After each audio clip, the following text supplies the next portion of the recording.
trustee who's coming in. I think we'll just wait maybe 30 seconds. Right around. Yes.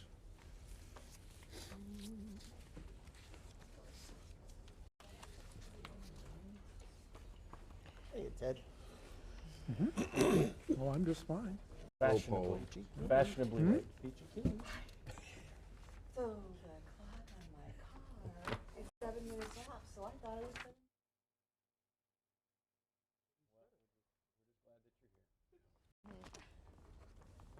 Okay, I'm going to call the Board of Trustees for the Village of Cambridge, our meeting of January 24th, 2023 to order. Roll call, please. Trustee Bruning. Here. Trustee Franklin. Here. Trustee Whitwer. Here. Trustee Hollenbeck. Here. Trustee Kumbir. Here. Trustee Phelps. Here. President McNally. Here. Okay, you're all here and ready to go. Can we stand and recite the Pledge of Allegiance? I pledge allegiance to the flag of the United States of America and to the republic for which it stands, one nation, under God, indivisible, with liberty and justice for all.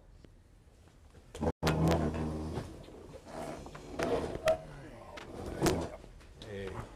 Next on our agenda is proof of posting. The agenda was posted in the upper and lower levels of the Edmonton Community Center, Cambridge Post Office, Hometown Bank, Badger Bank, and the village website. So in your professional opinion, it's been properly posted? Yes. Okay, thank you. Public comment. We've got, how many people would like to speak here? Two? There? Anybody else? Okay, come on up, gentlemen. Introduce yourself, and we'll give you 3 minutes since there's just two people today. Chrissy, are you timing this? Or I'm happy to can if you want. Jane? Jane. Thank you.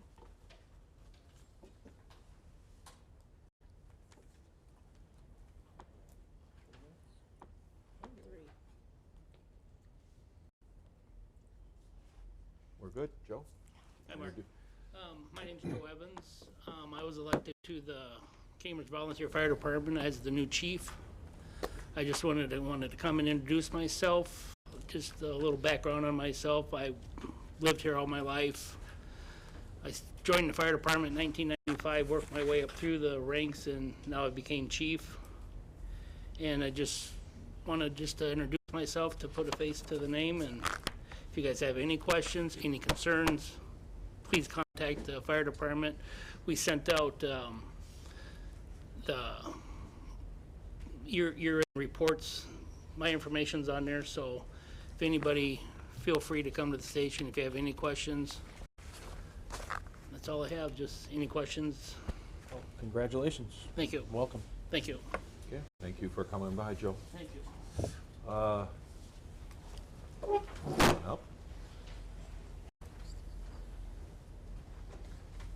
Good evening.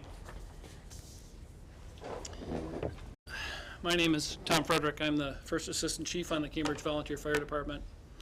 Mark Cook, President of the Cambridge Community Fire and EMS Commission, agreed to sit down with members of the Cambridge Volunteer Fire Department to discuss the proposed amendment to the intergovernmental agreement. This meeting took place last week on Monday, January 16th at 4:30. It was attended by Mark Cook, Commission President Mark Cook, Mark McNally, and Steve Zach, attorney for the commission, as well as numerous members of the fire department leadership. Much of the discussion was led by Steve Zach, who explained that the commission feels that it needs hands-on oversight of the fire department, the ability to hire, fire, and discipline personnel, and make decisions regarding the operation of the department. He and Mark Cook feel that for legal and liability reasons, the commission needs to have and exercise this control over the fire department. The commissioners themselves have no training, experience, or time to perform this function. Additionally, the significant turnover that the commission is subject to further complicates the issue of them taking on this responsibility. Nonetheless, this is what they are pushing. Their position is that this control would be exercised through paid staff working for the commission, though no credible estimates have been provided of what additional costs this would amount to. Mark Cook was quoted in the November 30th edition of the Edgerton Reporter as saying, I don't have a number, and frankly, that's not the reason we're doing this. It's to create managerial efficiency, proper oversight, accountability to the commission. The cost seems to be an insignificant factor to the commission. If it were otherwise, why have they not calculated what it would amount to and made that part of the discussion? Potentially, the additional cost would start with paid consultants to conduct a hiring process for the joint fire and EMS chief. The figure for this hiring process mentioned at our meeting was $40,000 to $50,000. The joint fire and EMS chief would need to be paid significantly more than the current EMS director and volunteer fire chief are paid. Much of the work currently done by these two individuals would be pushed down to subordinates at additional cost. Our discussion also centered around the desire for more integration of the fire and EMS departments. EMS is currently full-time paid. Fire is completely volunteer with a nominal stipend to reimburse us for our expenses. As integration has happened in other large municipalities where this is an actual need that we don't have here, this results in more paid on-premises staff, more paid on-call staff, and pay by the hour for what is currently volunteer staff. When this increased operational expense is fully realized, it will make buying vehicles and building stations look like a stroll through the park. Get ready to raise your tax levy substantially if the IGA amendment passes. This process is already more expensive than it should be. Steve Zak, the commission attorney, has been putting in hour upon hour working on this, and the last time I checked, attorneys don't work for free. If I may just continue, I have just a brief paragraph to finish this. The Cambridge Volunteer Fire Department feels that the community is best served by the current IGA and leadership structure. We have a chief that understands the volunteers and the mission of the department. We report to the commission regularly, and any issues they wish to raise, we have been happy to discuss and find resolution to. There has been minimal need for them to raise issues with us over the years. We recruit, bring on, and train new members. When we have personnel problems, we have procedures to deal with them. We respond to emergency calls in a timely and professional manner. Our call volume is around 200 calls a year, which does not warrant these changes. We do regular fundraising and are responsible with our funding. We don't present problems for the commission or the community to deal with. And we do this as volunteers at a very reasonable cost to the community. The proposed change has not been requested by us. It is not coming from a need within a department, and we have not been involved in creating this expensive proposal. We are able and wish to continue to operate as we have been. There is a nationwide trend toward a drop-off in volunteerism to provide this type of service, and someday we may need to move in this direction, but we are not there now, and we don't foresee this happening in the near future. It all comes down to a trade-off. Lower cost to operate the fire department as we have versus more control over the fire department by the commission. You get to decide. Please vote the IGA amendment down. Thank you. Thank you, Todd. All right. Anybody else wants to speak? Okay, I'm going to close this portion of the public comment. Moving on, approval of the consent agenda. I'll make a motion to approve the consent agenda, which is the village board meeting minutes from January 10th and Water and Sewer Committee of January 17th. I'll second. All right. Questions, observations, anybody? The bills in the original packet, just a different format?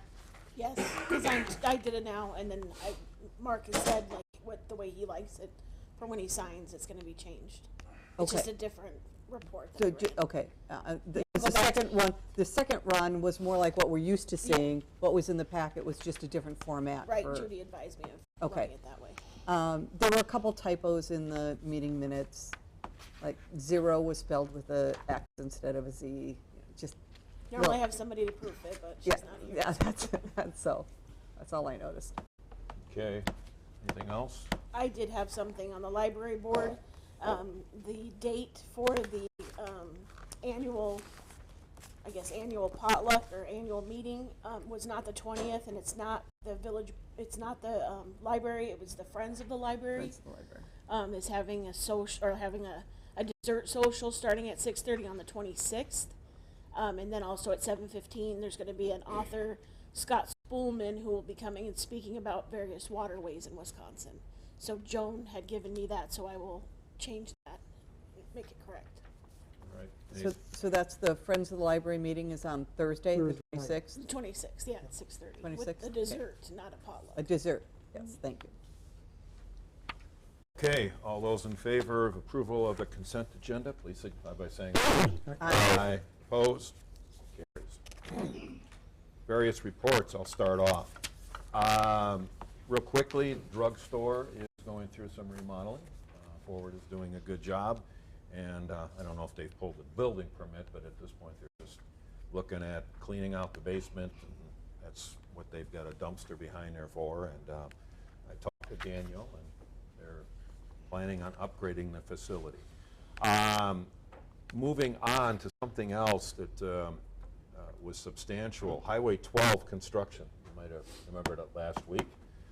It was shut down. I had received compliments from various businesses and residents in the community about how well done that was. It was, you know, you did it at a tough time of the year, and it looks like it went through without any complications. There were some semis that seemed to have lost their way. I know there was one down on Billstad Road, and then they had to back up and come out through the church, which isn't really permissible, but they did. But the fallout on this thing was overall minimal. So good job for our Public Works Department and working with Kane County and getting that taken care of. That was a nightmare. Yeah. We'll give you an opportunity to talk about that more a little bit later on. So those are the two items that I wanted to mention this week for the President's report. Okay, Library Board. Well, the new director position will be re-advertised to get a larger pool of candidates. We had an excellent applicant who tentatively accepted our offer, and we just found out on Monday that she has turned it down and she's going to retain her existing position. So we're going to have to re-advertise. Because the other two candidates, one we had considered, but after the interview, we decided, we just decided we don't want to bring her in for All right. to interview her. So, So that just pushes it out? yeah, it's going to push it out. Yeah, okay. We got to get some more candidates. We got to re-advertise it. Okay. Any questions for Ted? Is the existing director willing to stay until we get someone in place? I don't know yet. All right. Too early to tell. Has she But been we had asked? We had thought Mm. she was going to stay a couple of weeks after the new person came on board. But Mm. we were assuming that this person was going to accept the offer, but she didn't. All right. Anything else for Ted? Okay, economic development. We met, we talked about our priorities for what we were going to do for our priorities for the year. And we set as priorities doing, boy, Chrissy, doing, or trying to do LBK Park was one. Honestly, I don't remember the other ones, the other two. But they're all things that seem to be attainable, things that we could do. Oh, the welcome signs. Concentrating on getting those welcome signs up this year. We want to get both of them up, which is why we're looking, because there was talk about putting the west end of town's welcome sign in the Quick Trip area, but we think we may try and go back and put it on the opposite side of the road again, because we don't know how long that's going to take for Quick Trip to get built, and so we don't know how long we'd have to sit on that sign. So we want to see if the winery across the road would be willing to work with us to have it placed on that side, just so that we can get it done, because the signs are completed. The Hometown Bank has agreed to store them for us in a climate-controlled building, so that's where they are right now. So it's just a matter of finalizing where they can be placed and then getting them out. So that's one of our other priorities for the week. And then we also looked at the survey that MSA is going to be doing. We have a lot of input into that survey. So a lot of, because hopefully the way they wrote it isn't the way it was going to be. No, that was Okay. just the. Those are just examples of, Examples of what they okay, wanted. yeah, so we had a long discussion about that. So we'll have some suggestions for that after our next meeting in mid-February. There'll be a timetable and when the survey will come out and all that. Well, MSA is gonna be doing all that as part of the SMART plan, I'm taking it, yeah. Okay. We just have input into what we'd like to see in the survey. All right, anything else for Paula? Okay, water and sewer. We This- just, it was on the consent agenda, we just approved it. Was there anything else? No, MSA is here tonight, and so is Ellis on William. Okay, Those were the big items. all right. Okay, I guess we can just wait, we'll get into We're that. just gonna wait on that. All right. Okay, if we can call Mr. Todd Lord up to the table and have him introduce himself and tell us about Public Works. Director of Public Works. I forgot to tell you last time we were here, the shed is up at, in Lagoon, or in the dump site area, and we are locking that gate now, for now. 12's done, obviously, he told you that. That became a nightmare. I apologize for anybody that was confused about it, but wrote closed means closed. Some people didn't get that, but the police were right there. They were right there giving us a hand and helping us out, and I really appreciated that, let me tell you. And but otherwise, it went over really well. Dane County came in and did the concrete work the next day, and during that snow, right before that's Thursday morning, before we cleaned up for snow, I removed all the road closed signs, and it was up and running again. We had somebody hit we're not sure, we think one of the Dane County plows might have, this is just a thought that they might have hit one of the street lights out there by BP over there, because there's a nick off the side of a curb and a flip up over there. It's just a thought. It could have been somebody else, but we're just gonna stick with it. It's an accident that probably happened that he probably didn't even know happened. Because when you're driving those trucks, sometimes when you hit things you don't know. Especially when you have a 12-foot blade out there, hanging out there, but where was I going with that? And I'd like to thank Chrissy for everything she's been doing to help me. Chrissy is the leader of team. She does everything to help us, and she's always there if we need something or have any question. And then I'd like to talk to you sometime about vehicles and stuff like that. We're really starting to, every time we go out and plow in, we're not even really plowing in heavy snow, we're repairing these vehicles over and over and over again. And now, You and have to go over the road over and over and over again? every We went time. past my place the other day about 15 times. My road was clear off. They went down your road. Yeah, right in front of my condo. They're not Scott supposed to go Road. down your road. Well, one of the plows was, Oh, well, I'll let them know. I'll let them know. That must be the youngest one. that's all right. meeting on the books? Yes, it'd be nice to get one. We'll cover that later in the agenda. Appreciate that. So now that the shed is up in the composting area, you're locking that gate now? We're locking that So- gate at What are the hours? it Because would my be- husband's now used to it'll it just basically be being six open. to 2:45, 6 to 2:45, Monday through Friday? Monday through Friday. Even though you guys are done before 2:45 on Friday? I can come in and lock the gate at. Okay, 2:45. It's no big deal. we just want to make it convenient for you guys too. I won't even charge for that. 6 to 2:45, and then is it open on either Saturday or Sunday? No. Okay, so Not at only this weekdays, time, not, okay. we'll figure that one out too, because it should at least be open Saturday for a little while, when we get into the peak of the season. Should- So, you know, Yep. people that do their weekend things can Yep, get can out get there and out there. dump too. All right, thank you. Takes the weight off of us too if they do that. Oh, absolutely. We dump our own instead of you guys doing it. Thank you, Todd. Give us a little snapshot of where we are with qualifications with your folks. Qualifications? Yeah, water qualifications or? Well, I'm gonna be going for a test CDL. probably in about, in what? And Everybody's got a CDL. CDL. Everybody's got CDL? Everybody has a CDL. All right.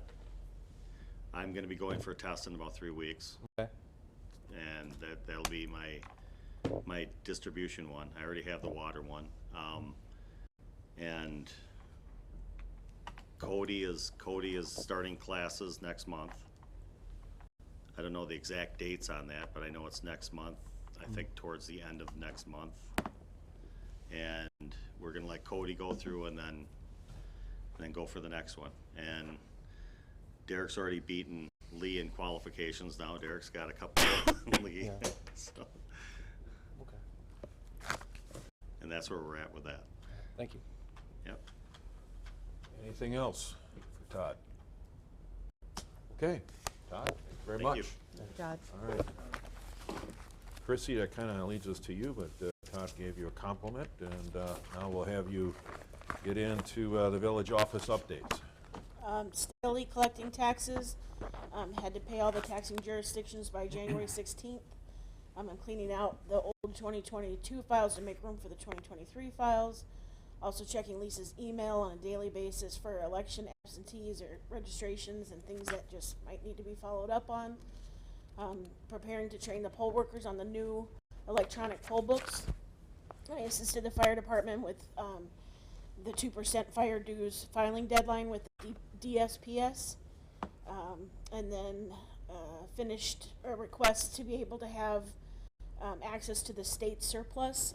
That was a request from the Water and Sewer Committee, and I believe for a generator, and it's just been extremely busy. Okay.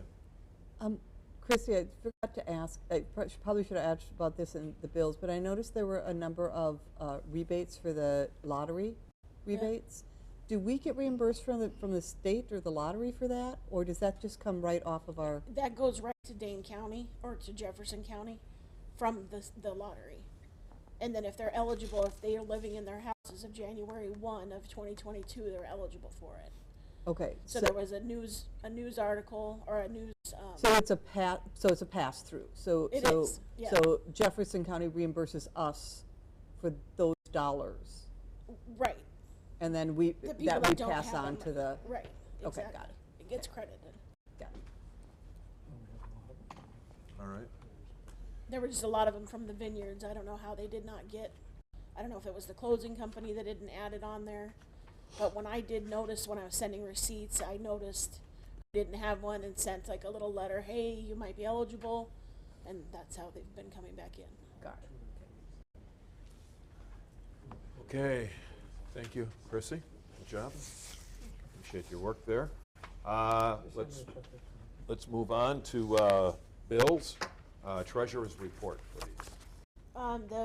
There was a kind of some slagger bills that came in from 2022.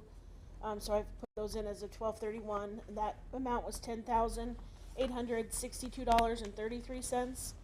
And the first run that I did last week or Friday was $100,857.61.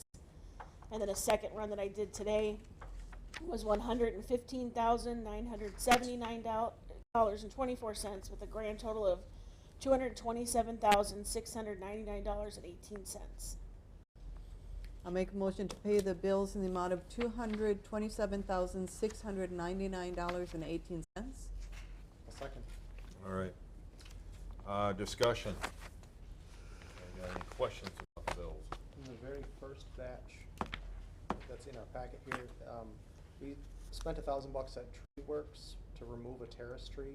Was that the tree that's Tree over by Works? the pizza pit? Yeah, Tree Works. No, this It was, says Tree Works. that's the name of the company? Yeah. Okay, I thought you said something different. No, Tree Works. It says $1,000 to remove a tree. One of our terrace trees dropped on top of cars over High Street, Oh, it was exactly. Lawn Street. Wonderful. And is there basically insurance had after? them pinned in. I did submit a claim to the insurance, but the owner has not called or said anything about any damage to his vehicles. I believe the main part of the limb missed the cars and Well, went, it actually looks like one of them almost took out a mirror, which was. Oh, yeah, you the know, I side didn't view wanna mirror come up was- to 'em and it was really touchy. It was a touchy situation. The biggest part of the branch was still up in the tree, you know, like this big honking piece. And, the rest of it was like being held right next to his mirror in his car, you know, so I didn't wanna kinda go up there and look. I was thinking just stay away from that. The whole tree come down then, or just that? just that Just the limb. branch, just a huge branch. That was that really heavy snow. Oh. There was one other, off topic, there's one other tree over by Pizza Pit. Did someone, with their car? Japan, okay. I was hoping it wasn't $1,000 to take that one out. That was me. Good. It cost $1,000. Is that the little one that was on the sidewalk? Yeah, Yeah. that's the one that had the car tracks that went through it. Yeah, I over saw it. and left. Yeah, I've never seen it. it's crazy. And it was- It'd have to have been, because when I called it in, it had been laying there for a few days, because. Yes, it had. Yeah, so it must have happened on that one really snowy, slippery night. Well, I don't know, it looks like it came out of Pizza Pit, the Pizza Pit parking Oh, lot. you think they came out of that way?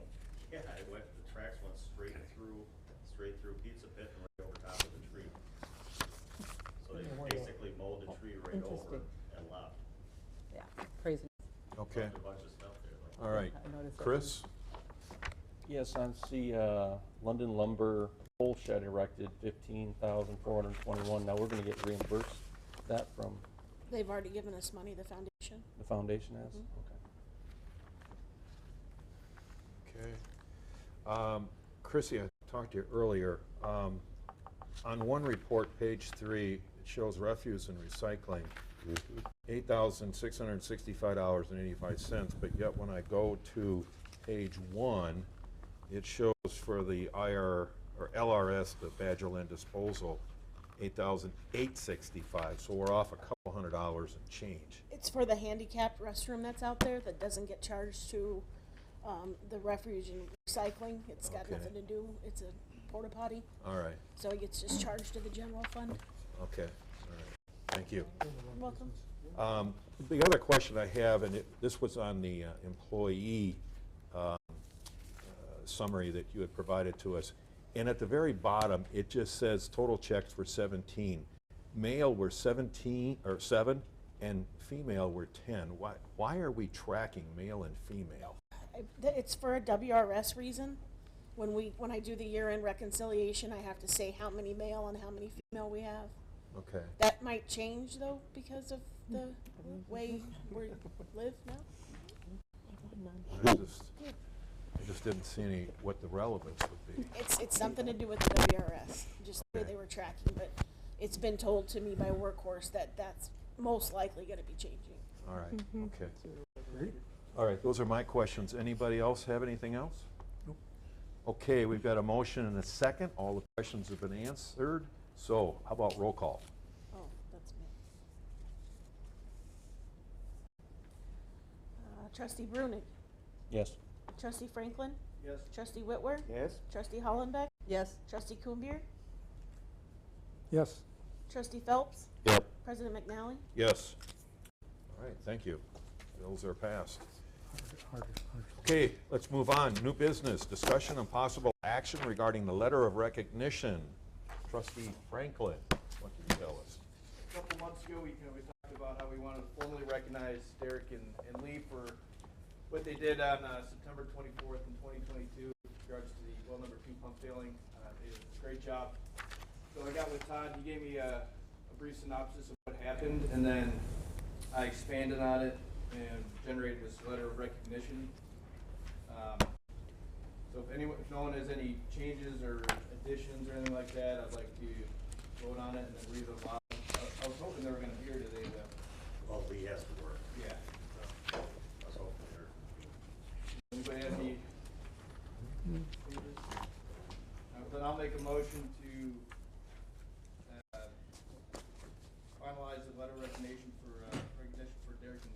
Second. All right. All those in favor? Aye. Okay, passes. Would you like to read this, Mr. Franklin? All right, letter of recognition to Derek Schradel and Lee Farrar from the Village of Cambridge Board of Trustees. This letter is to formally recognize Derek Schradel and Lee Farrar for their actions on September 24th, 2022. September 24th, the Village of Cambridge experienced a critical failure in well number 2, rendering it inoperable. Upon notice of this emergency, Derek and Lee took immediate action to bring well number 3 online with limited time and resources. The professionalism, effective communication, and competence in their duties were integral in maintaining a steady supply of safe water to the residents of Cambridge. Their extraordinary efforts were above reproach and reflect great credit upon their personal character and professional expertise. So Derek and Lee, we thank you for your exceptional service to the village. Very cool. A round of applause. Okay, we're going. Chrissy, if we could put this in the records. Yes. Do Put we it in want their to, permanent file. do we be want to maybe signed. sign this, all of it? Sign it? Why don't you just take yours and pass it down and we'll sign it, and that way it'll be taken care of today. Okay. Okay, thank you, Chuck. Let's move on. Discussion of possible action regarding the financing for well number 3 project and the presentation by Ellers. You can come up, introduce yourself, please.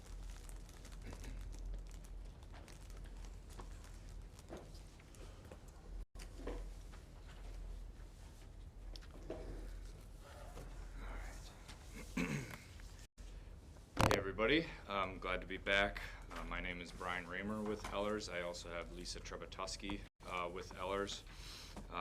We're serving as your municipal advisor, and we're here to talk about well number 3 and this project and how to kind of go forward financing it. So we did provide 2 different packet materials. One is the presentation, and then one's kind of all of the tables so that you could have that data should we need to reference it. But for the most part, I'll plan to present from the presentation or the more PowerPoint landscape looking packet. So with that said, let's jump into it. Looking at the well 3 treatment facilities, I'll first just say we've been working in great collaboration with MSA and Dan from MSA, who's been providing a lot of this information in terms of looking at the project costs and the various options in terms of the program eligibility that the village would have. And he's been investigating grant funding opportunities as well. So just wanted to point that out. Ultimately, it's our understanding at Ellers that you received bids in December 2022. Project cost estimate around $5.3 million. And construction is to start April 2023. I apologize for the typo there. But April 2023 start, and then ultimately kind of bleeding maybe into 24. But that said, we're going to kind of go through the various financing options that you'd have available to you to make sure that you have funds to pay for this project as you move forward. And then also briefly touch on the impact of water customers, but understand that more will be taken care of in the rate case process as a regulated utility through the Public Service Commission, which we can speak to as well. On the next slide, you'll see that's labeled financing options. We first wanted to investigate, the pledge that you could take on in terms of these financing options. So you have, as a municipality, the option of what's called a general obligation pledge or a revenue pledge. When you pledge general obligation, you're basically saying, based on our taxing authority, we'll be able to repay this debt, although you can pay for it from any repayment source. Or you can issue debt based off of a revenue basis, which is saying, hey, we have these stream of revenues, like the water utility revenues, that we can repay this debt with. So investigating the general obligation debt scenario, your current debt limit is, and this is as of your equalized value of 2022 values, that you are allowed $12 million. You currently have $4.2 million outstanding, so you have a capacity of $7.7 million and change.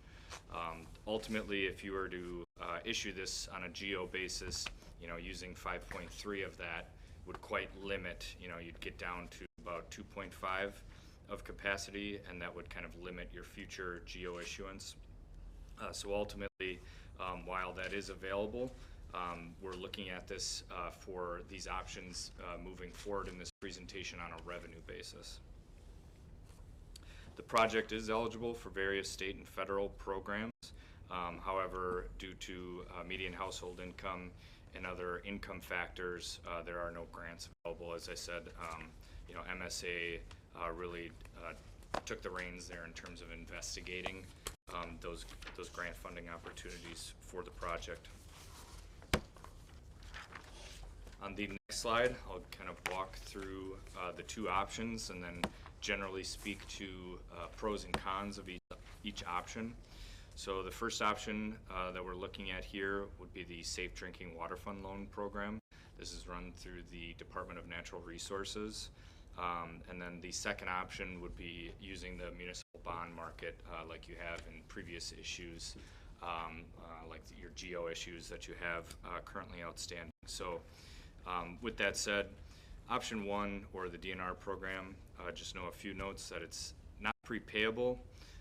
Outside of, you do have the option to prepay, for example, if you're pledging tax increment revenues and that district will close, and you have a certain amount of those TID dollars allocated to that project, knowing that that district will close, actually the Department of Administration Capital Finance Office does allow you to prepay on those portions, and that will come into play here for the Village of Cambridge. The DNR program comes with a subsidized interest rate. Typically that's 55% of whatever the bond market is for that quarter. So that can be a huge advantage when you think about 20-year loans and paying 55% of the general market interest rate. They kind of don't really allow for true open structure in that it's level principal and interest. It's one of the reasons why they can offer the reduced interest rate. Ultimately, as a revolving fund loan program, they have kind of those secured principal and interest into the future. And then looking at the bond market, I'll just kind of quickly say that you would have the option to have a open structure if you were to choose that. And then the Safe Drinking Water Fund Loan Program is subject to application and their fiscal year timing, and we'll kind of get into that on a future slide. There's no debt service reserve requirement and generally lower costs of issuance. The coverage requirement, and this is speaking to if you're issuing on a revenue pledge, you have to prove annually that that revenue stream produces net of cash expenses 1.1 times whatever your debt service payment is. Where generally, in comparison to municipal bond market, attractive deals would have 1.25 times coverage, so a little bit lower impact on rates. If you were to say, let's just imagine they had the same debt payment, you wouldn't be required to have that higher revenue stream. And then lastly, there's a portion of the project that is ineligible for this DNR program, and just know that there wouldn't be any eligibility criteria for option two. So as we move forward with these financing options in this presentation, kind of keep some of these things in mind outside of the dollars, but understanding where some of these items might kind of shift in terms of, well, if we want to just kind of take care of this all in one, or if we're using this program, there's timing criteria to it. On the next slide, just kind of wanted to walk through some of the assumptions that we use based on this analysis. So understanding that we can't lock in an interest rate today. We have to go through a formal process in order to authorize whichever option we're using. So we have to use an assumption in terms of interest rate. Generally, we obviously like to be conservative and bump that rate up. And so for this, we did add 100 basis points or 1% to the current interest rates for both options, basically saying what's a recent open market deal, revenue deal, and adding 100 basis points or 1% to that versus the current program rate for the Department of Natural Resources. Then we issued on a revenue pledge, like I explained on a previous slide for both options. There's no changes in water customer counts or usage when I start to talk about the initial you know, increase or revenues needed in order to service this debt. And then option 1 does require interim financing because the Safe Drinking Water Fund loan program would not be available until January 2024. So that's kind of, you would have to pay for the project starting this spring and then close on the long-term financing at the end or January 2024. So just understand that there's kind of an extra step with option 1.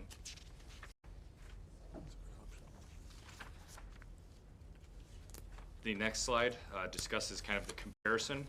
So option 1, or that Safe Drinking Water Fund loan program, ultimately has lower financing costs in total. So this is total interest over the life of the loan for both options, and this is also inclusive of your costs of issuance. But ultimately, option 1 was cheaper by $1.9 million. Namely, that's due to interest costs. And then option 2 does provide less interest rate risk because you'd be securing your long-term financing earlier. So that is to say, you could go ahead and go to the bond market right now for these costs, and you would know your interest rate earlier than, you know, per se waiting until the DNR program, albeit 55% of market interest rate. If that market interest rate were to jump significantly, it would still be 55%, but you just don't know what that final interest rate will be.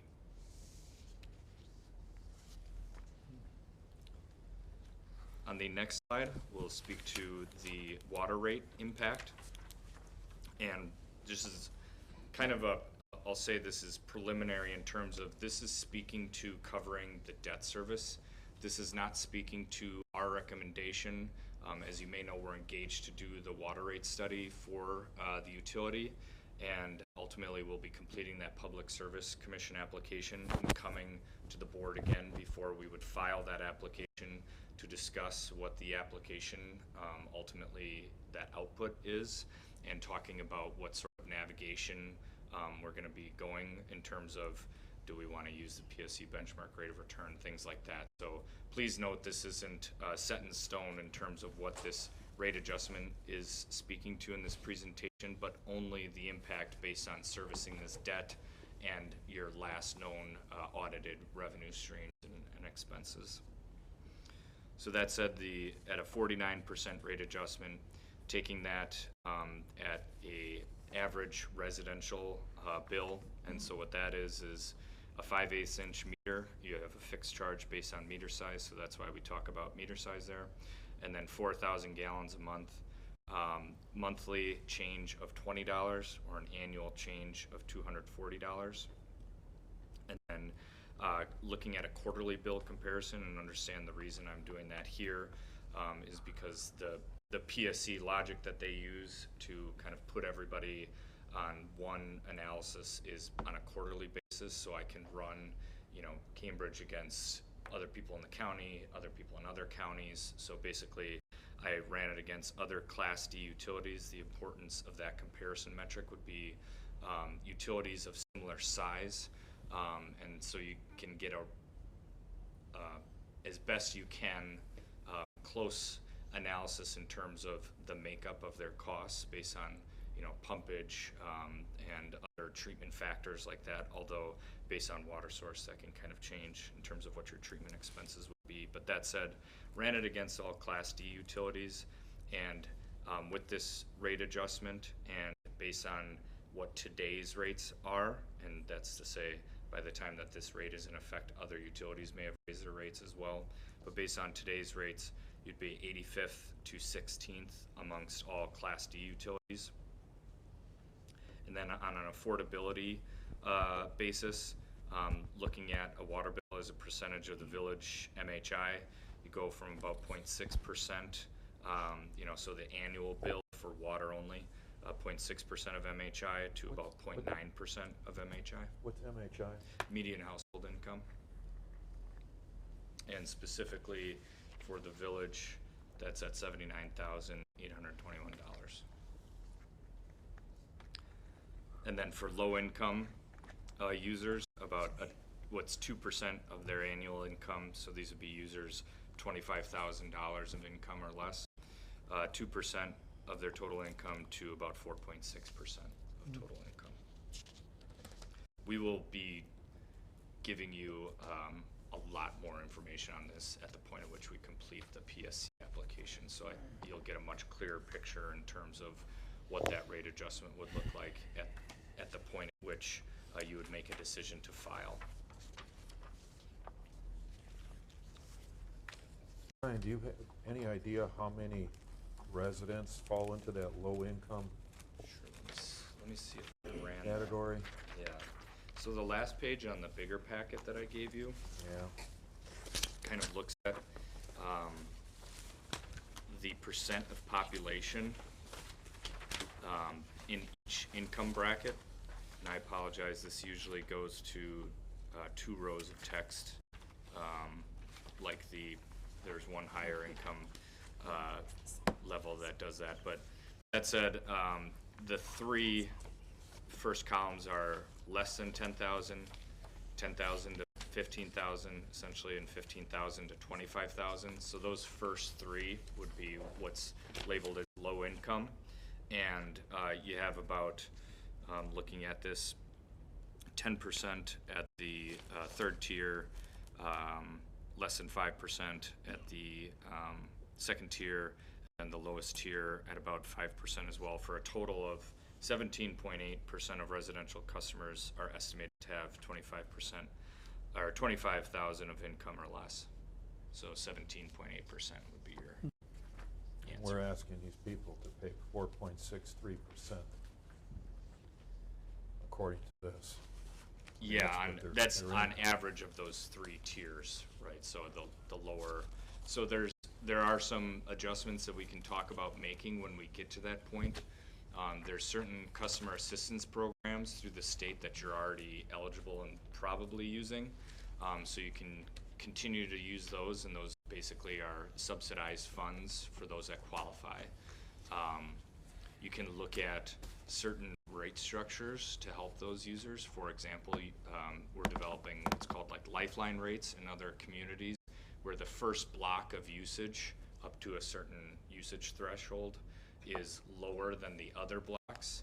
What that recognizes is generally low-income individuals have less people in the home, meaning that the household income is less because there's only one, income there. So it's a single resident that's living alone on a fixed income.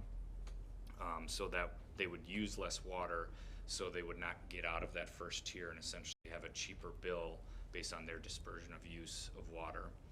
And then there's, other factors that you can look into in terms of, do we adjust how much of the percent of the bill is on the fixed charge versus the volumetric charge alone, not doing the lifeline rate. So we'll get into that when we kind of complete the application, because we'll be able to know what your usage is by rate block, and we just don't have that information right now.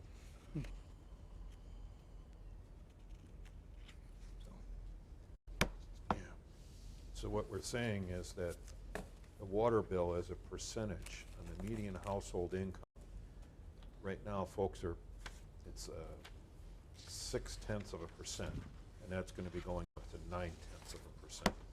Correct. So that's a 50% increase. We need well number know, 3, so there's I not a know. whole lot we can do about it. know. So I'd say let's get through the presentation, and then yeah. we'll see what choices we have. I just want people to know. This is, It's not Christie's fault. no, it's not Brian's fault. It's something that's got to get done, but it's going to be expensive. Okay, Brian, thank you. No, these are great questions. And then recommendations moving forward, and this is as it relates to the financing again. Like I said, the rate work will kind of start to commence as we complete this financing process. It's ultimately, though, understanding what the choice is from the village in terms of what their preference is on the financing option in order to kind of complete that rate work. So that said, just understand that these recommendations are specific to the financing options here. We would recommend using that Safe Drinking Water Fund loan program. a couple of the reasons listed here is you don't have to finance what's called a debt service reserve fund. If you were to look at the cost of issuance listed in the tables, that's one of the major categories in that when you use the open bond market, you're required to have basically a full year's debt payment sitting in restricted reserves, so you can't touch it. And it's there just in case you have a disruption of revenues.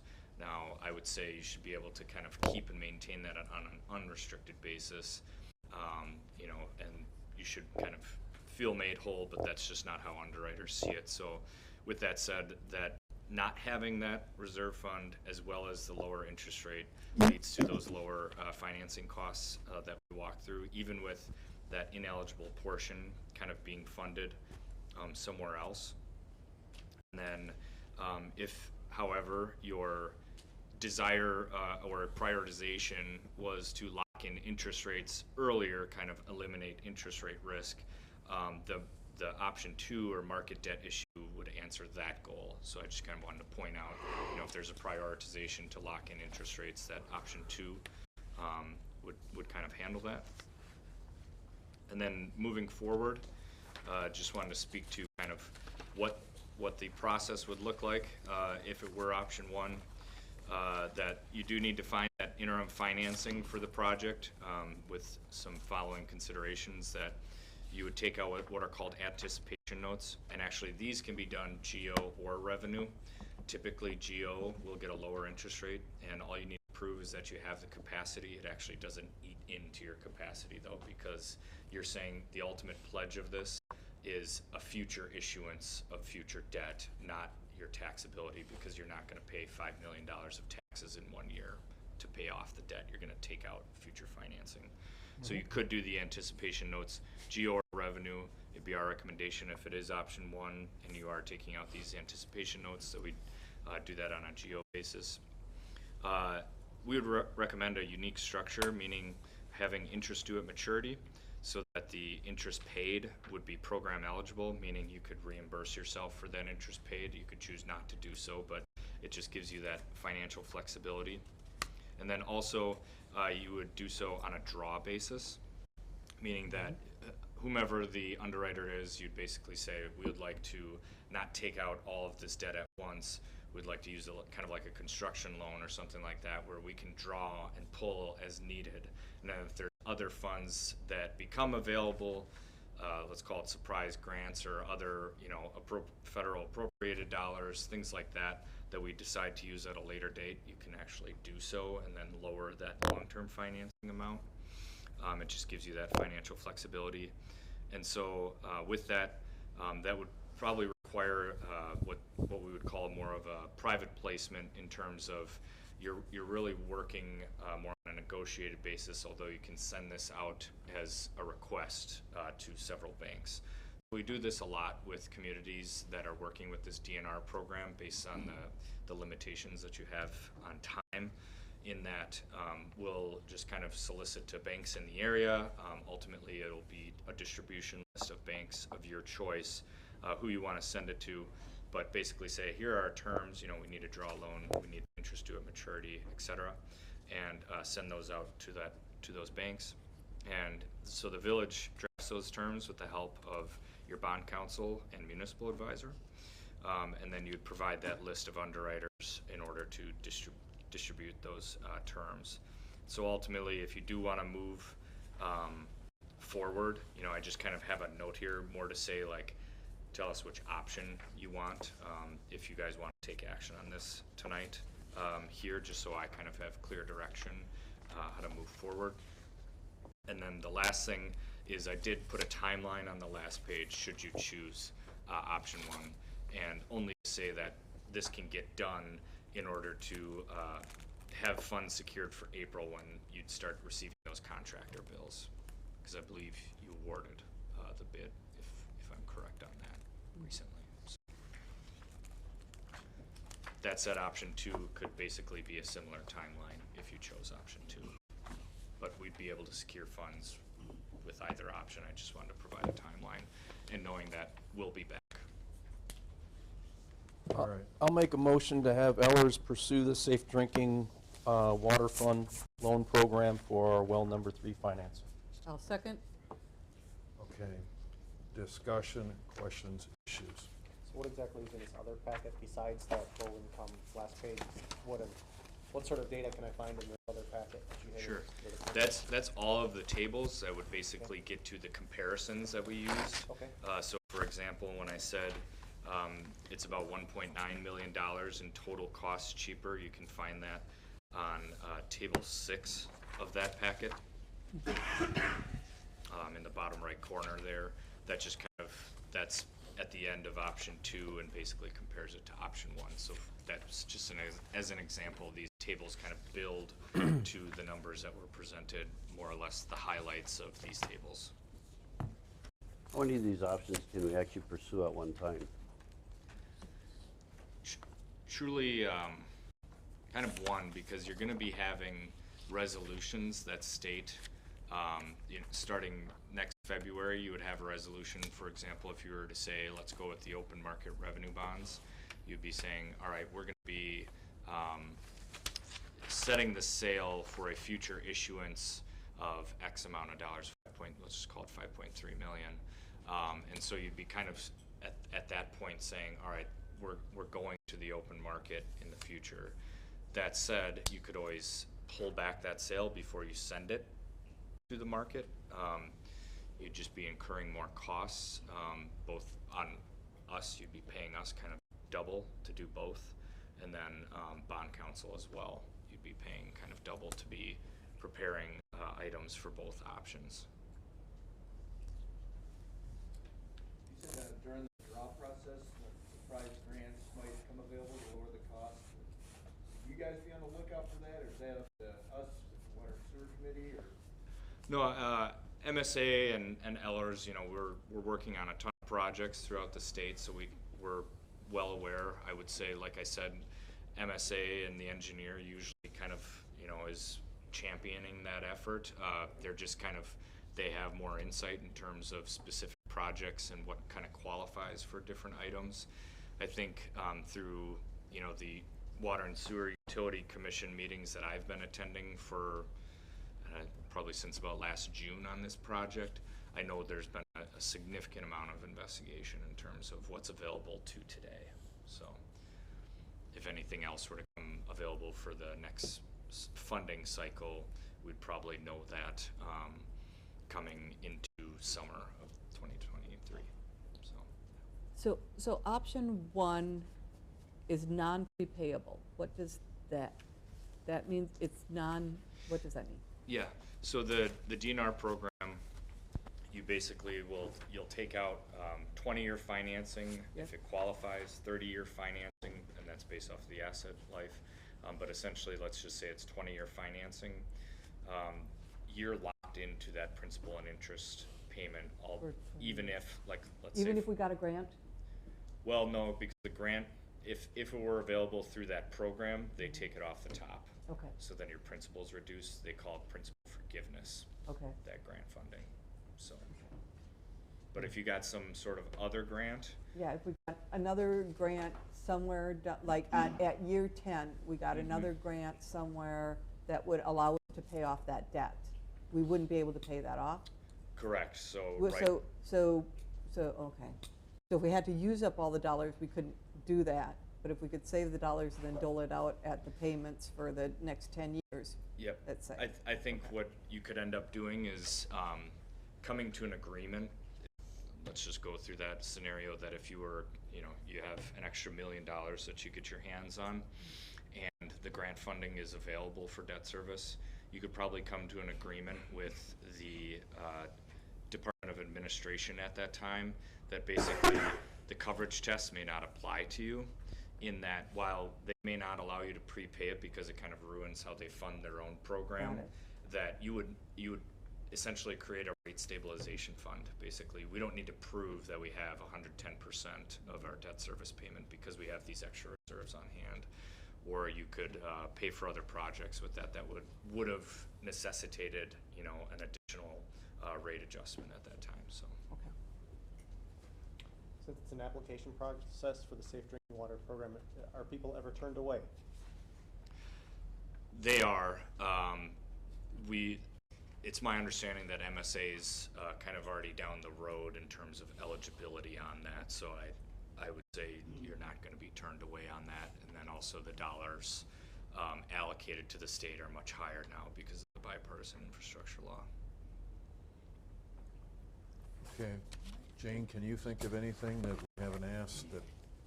No, Brian's done a really good job, and Ellers as well, or MSA as well. One more. With this rate increase, how do you think we compare to other municipalities our size?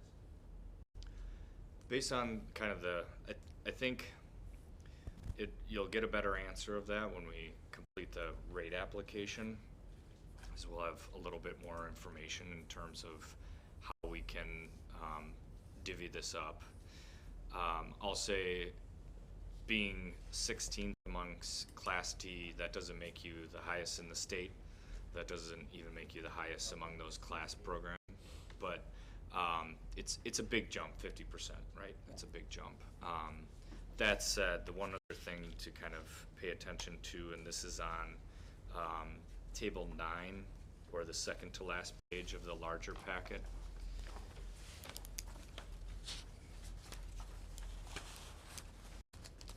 That while the percentage increase is a lot, the dollar per month isn't $50 per month, right? So in total, it's about $20 as we look at the simplified that's already happened and been implemented at the 4.5%, and then the remainder to take care of what would be debt service at this point, and subject to change kind of based on all the parameters I've discussed, but ultimately about a $20 change to the monthly bill. So it's kind of important to understand the difference between percentage and dollar there, although not quantifying that in terms of saying large or small. I'm just saying that understanding the numbers.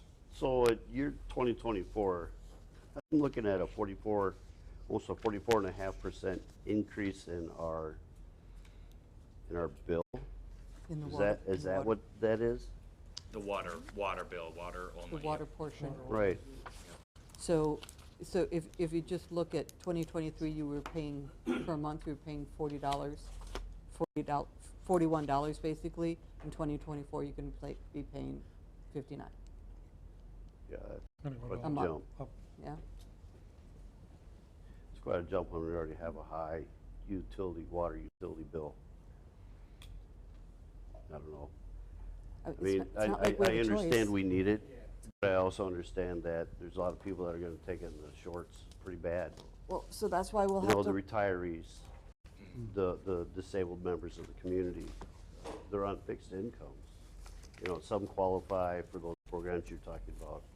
Others are just outside that range. I don't know. It's tough. It would be interesting at some point to see how those 16 communities ahead of us got ahead of us and how we prevent ourselves from getting to that point. Is our infrastructure in place to not get us higher on the list? I think we're in good shape from what I've been told, but You know, in this, we can't prepay, you know, everybody wants to get rid of a bill sooner than later on this DNR thing. That bothers me also, but I don't know. I'm up on the air on the DNR but thing. the 1.9 million savings, I can't justify, you're- I can't you're- justify 2 million more for this project. But you're still paying interest if you, But you're even, still paying a long-term debt when you could have paid it off earlier. And you're still paying the interest. with what? but with what, yeah, with what's one thing, where are we gonna find an extra $1 million? So that was a real big, like, hypothetical I was giving. I understand it's So, hypothetical, but can it happen? Sure But it can. even at that, if we pay it off early, I can't imagine it But being you're then one. still- Can I finish my sentence? I can't imagine it being paying it off early. Because we can't pay it off early, I can't imagine it'd be 1.9 million, that we'd save 1.9 million in interest. I don't know, it'd be interesting to find out what it would look like. That's my take. Could you explain the short-term financing one more time for me? Just Yeah, how that- sure. How that works? Do we roll that money that we get from our loan pay Yep. off the other loan? Okay. Yep, so ultimately, the need for it again is because the long-term, that program, you wouldn't be able to close. The first time you'd be able to close is January 2024.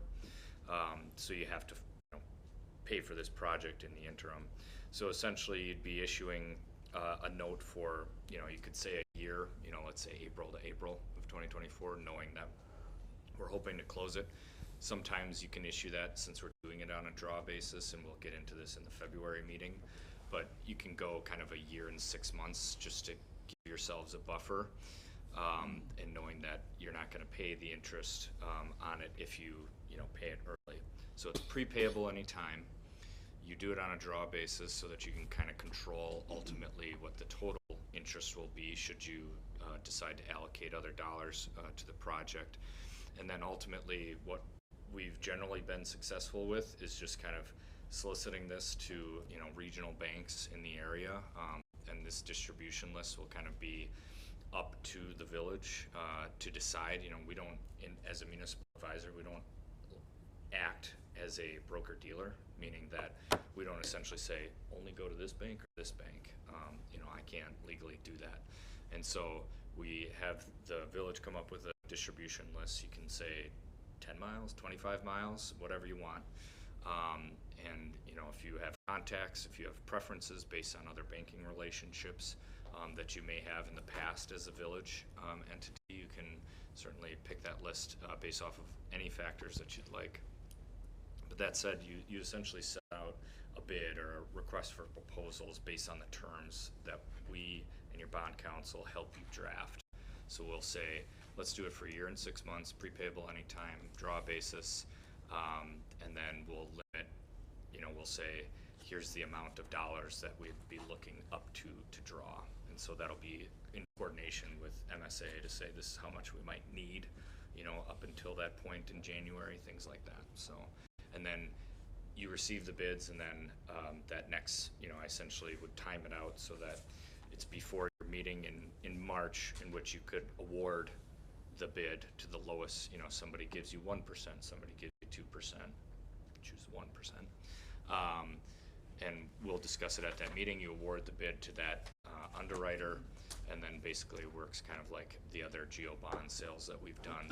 You sign off on it, and then you close, 3 weeks later, and you'd be able to start drawing funds at that point.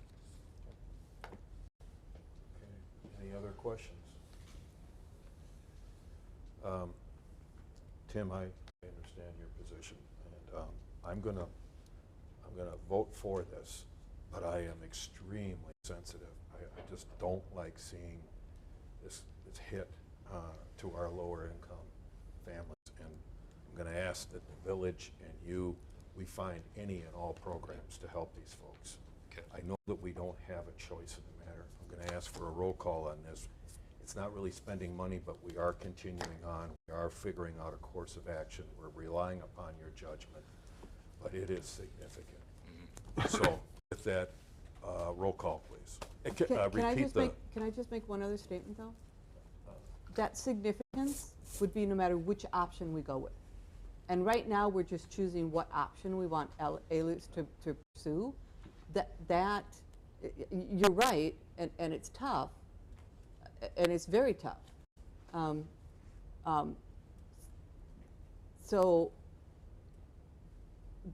it'd be the same whether we went with option 1 or option 2. Okay. Can you reread the motion, please? Well, I have trustee Bruning made the motion, and then, but I guess to approve the financing for well number 3 project, presentation by Ellers. To approve pursuing option number 1. Number 1, okay, I missed that. To pursue option number 1. Okay, and then seconded by trustee Hollenbeck. Okay. All right, roll call. Trustee Kuhnbier, Yes. trustee Franklin, Yes. trustee Brunig, Yes. trustee Hollenbeck, Yes. trustee Whitwer, Yes. president McNally, Yes. trustee Phelps. Yes. Okay, carries.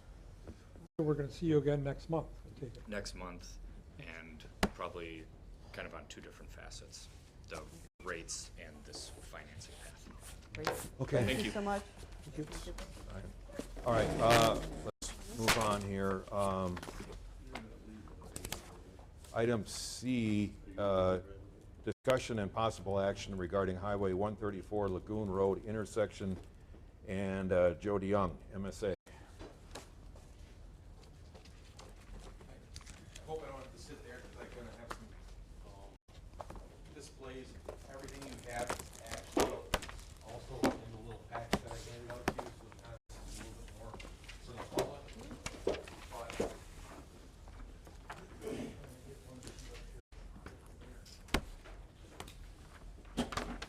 honest, this is probably the most expensive piece of evidence.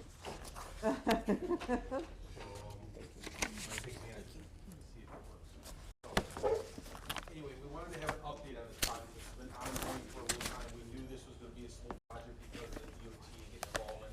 So we basically wanted to have a chance to come back before we submit again to the DOT some additional information to show you the preliminary design that we have prepared for 134 and Lagoon and Vineyard Drive. A little bit of history on this. A couple people here that have been involved with this from the beginning, but just to discuss, there was a time back in the day where obviously Vineyard Drive was gonna come out, and from what I understand, predates me, there was discussion about not being able to connect because of a site distance issue with 134.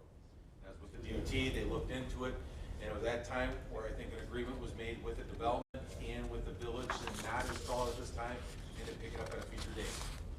Fast forward a little bit, obviously there was a development and land that was currently owned at one time by the village, and a discussion about potentially of selling it and using it, where you obviously came up with a business that was very interested in this, and they obviously purchased it, but you reserve the right in a piece of property for Lagoon Road to be realigned in order to line up with what goes out to the east, but obviously not to be in line where it is currently, so it's basically to redirect it so that Vineyard Drive, Lagoon Road becomes a four-way intersection. So with that history, obviously, to kind of get you caught up, we still have a site distance issue. It didn't matter, obviously, if it was done now or later. That didn't disappear. It's still there. And so with that kind of discussion we had, and going back, we created a TIF. The TIF district by Elders was actually created in order to be able to help pay for road projects and stuff like that that could occur in the area.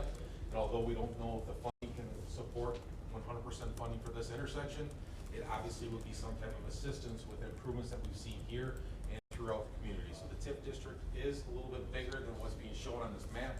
Obviously, that's kind of past history.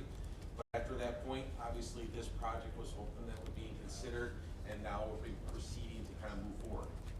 So with that kind of history lesson, what we've done since then is that we had a discussion. We have some meetings with the residents. We've had some meetings here. Or not the residents, but the local landowners in the area, and we've talked about it. And so obviously, we were worried about the scale of the project. Okay, what were they gonna require? And some of it obviously is not under the control of the village, which is a very hard thing to understand, that you are going to be constructing this, but at the end of the day, the safety and the things that come in place is really a DOT format, and we have to fulfill their FDM, Federal Design Manual standards, in order to build this improvement. So at some point, I have to get the state's approval. That's basically what I'm saying. But in order to get there, there's a lot of information that we've had to provide along the way. First of all, with the study, first talk about the different improvements, meet with them to see what we had addressed, and then they asked us for some type of abbreviated traffic report. So we didn't do a full-blown TIA, but we were able to get out there and actually do some traffic counts, which is setting up a camera and basically videotapes and comes up with peak flows. And then we had a forecast of potential use, not just for today, but also in the future. So obviously, we have some residential development that's here to the west. Not that hard for us to calculate. So we kind of predict these homes and say what percentage of these homes are going to come out this way, what percentage backfeeds and goes out of town heading towards Madison. So that's just an example. We also know about business growth and things that are planned for this area that also impact traffic counts. All that was forecasted, and we gave it them to review. Once they kind of agreed with the traffic counts, then we're able to submit a really preliminary plan, which is something you guys saw previously, which is just a schematic to kind of show an area without contours, without elevations, but just kind of, hey, we put a little turn radius here, we have some curb and gutter at this intersection, we show how it is, and what do you think? The biggest thing we had to submit, or at least to consider, was site distance. So we had to show the improvements, because just to put this intersection is, as you can imagine, I'm just kind of paraphrasing the whole part here, we really don't have to go that far to put an intersection. That's all so when we look at it, kind of talk about what the improvements are being proposed, you kind of get into the next part of it. And this sheet is in your front, and this might be the second sheet I think that you have, right after the first sheet. This is like the removal page. So what are we gonna disturb and what do we have to take out? And I wanna highlight a couple things and just make sure here are some of the improvements that we're anticipating. Here's what we're proposing. And obviously, as we submit it, we'll find out exactly what the final design is. But this is what we currently have. So the pink is basically all the stuff that has to be removed. And so when you look at it, obviously, we know that we have to reduce or remove the pavement that's gonna be impacted, so that's gonna be ripped out and obviously replaced. We do know that obviously Lagoon, the existing location, you might have a choice. I'll be honest, it's your right of way still. It's not like it's gonna go away. You can vacate it at some point, which if there's a development that occurs in this area, it would be to the benefit to see this redevelop, into some type of taxable use. I do know that the owner of this property here in this corner is the same owner that owns this, and there is some options where they would be able to come in and create some type of development here in the future, which would be great. Not necessary, not immediate, but at the end of the day, we've also talked to having the ability to let this pave if you have a place for snow storage. That's the dancing code. That was discussed. It is a hard surface. The only thing you're really required to get rid of at this point is a connection. I guarantee you, once this gets realigned, the DOT will force us, no matter what, to take out a portion of that road to make sure that cars don't have the ability to just drive where they used to because of that. So at the end of the day, the DOT will say it, it'll be outside of their right of way, and we know for a fact that that's gonna get taken care of. It's just gonna be part of it, but right now we're showing removing the entire stretch up to where we got it. The second part I wanna show you is obviously the water tower. One of the comments that were made is that if we're going to do this and realign and make this connection, that they're gonna not want the connection to come out to 134, they're gonna want the connection to come to your side street.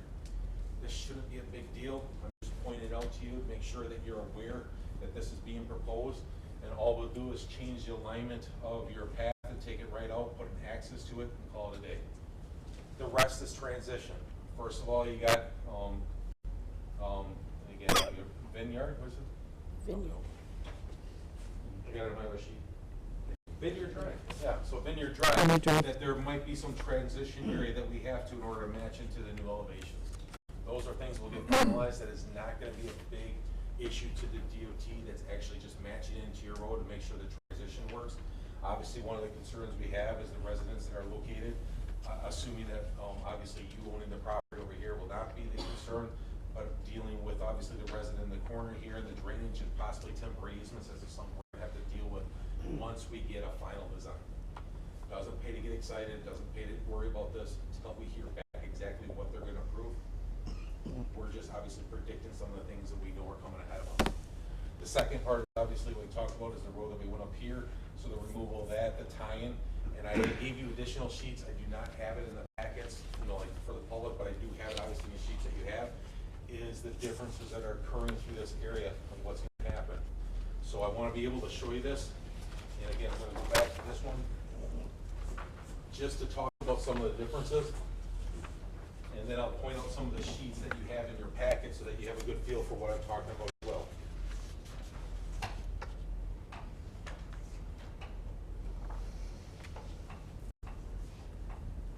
All right, there we go.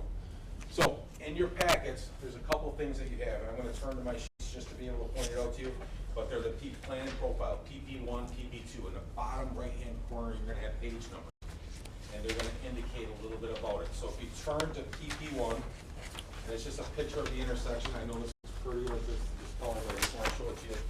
That is currently the intersection and the start of the project. So if I was holding it up like this, it would look just like that, but that, where it's basically heading north in this direction and including this intersection itself. So there's a couple things I do want to point out just to identify it. And one thing in particular is the sidewalk.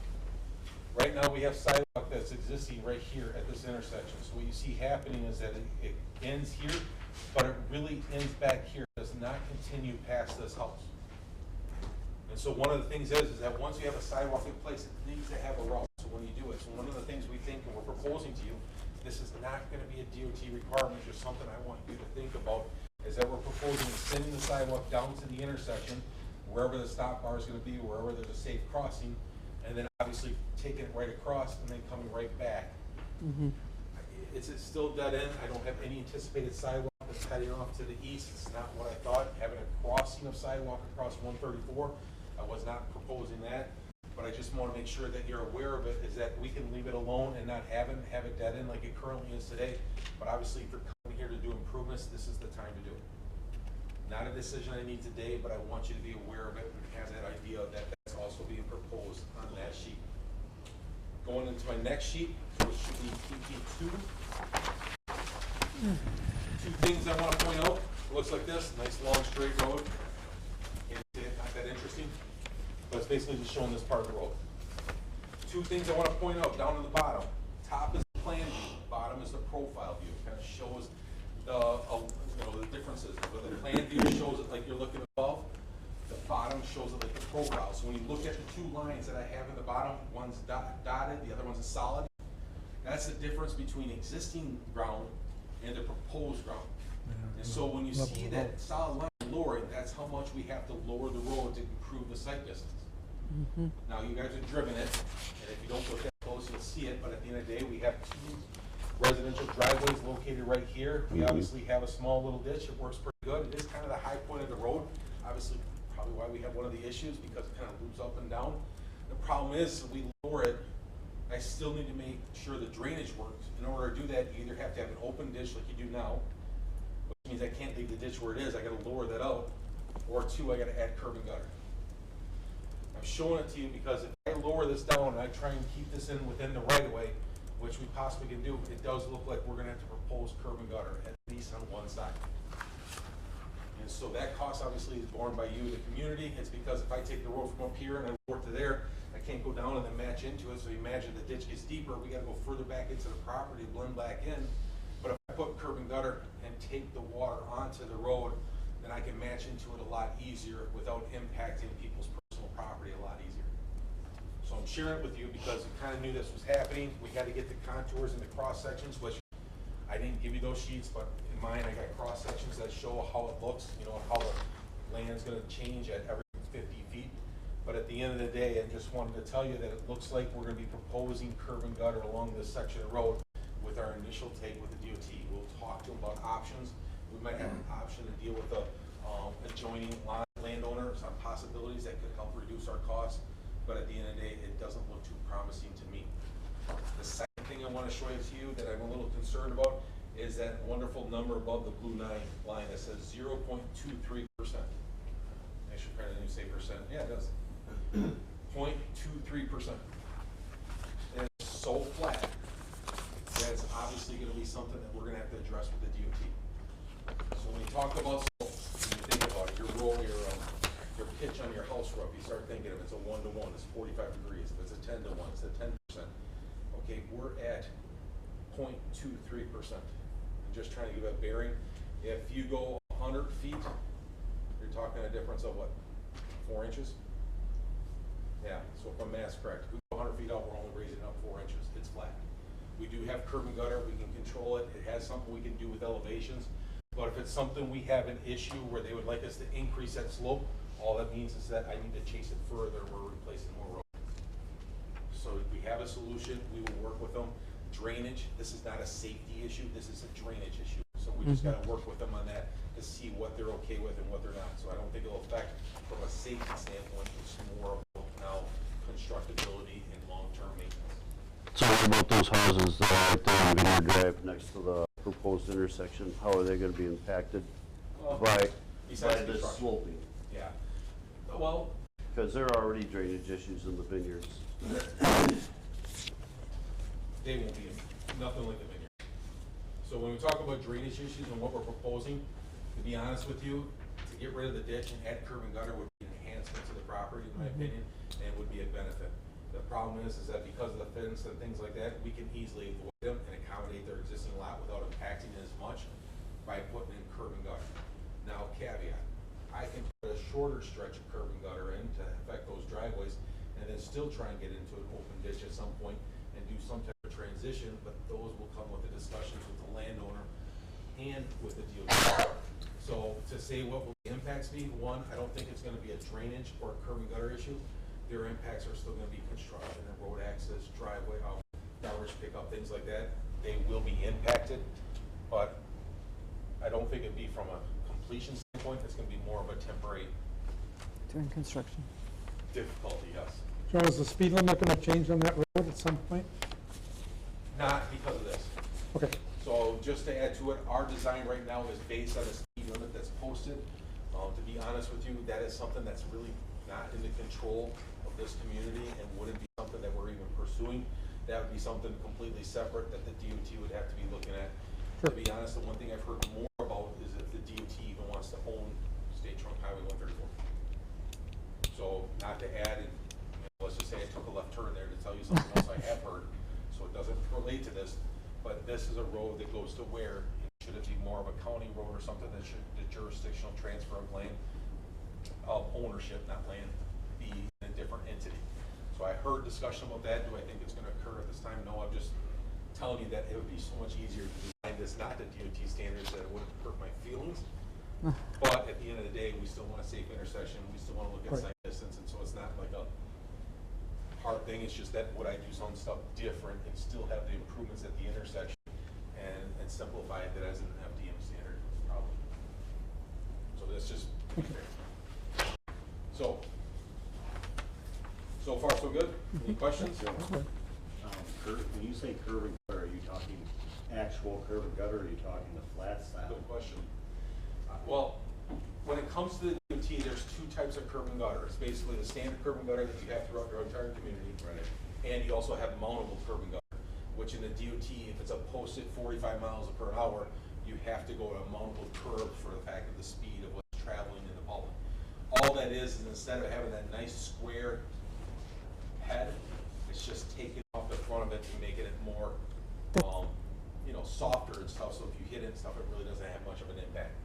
So if you go around and look at it in high speeds where they're curving gutter, you see how the curves roll back, and that could be what I think is being proposed here. Either way, it still probably isn't up to you. It's going to be more up to what they said in their standards and go from there. So, good question so far. Or else I want to just talk about Lagoon a little bit. Okay, so Lagoon Road. So looking at page PP3 and PP4, you're now looking at the intersection and heading down into here. So as you can imagine, remember I talked to you about the blue line or the solid line versus the dash line. Coming off of that road, you can imagine it's quite a bit of fill. So you see the big difference here is that before I was cutting where the solid line was before, below the dash line, now we're way above it. And that's just the fact that it's an open field. It's not where it's transitioning in.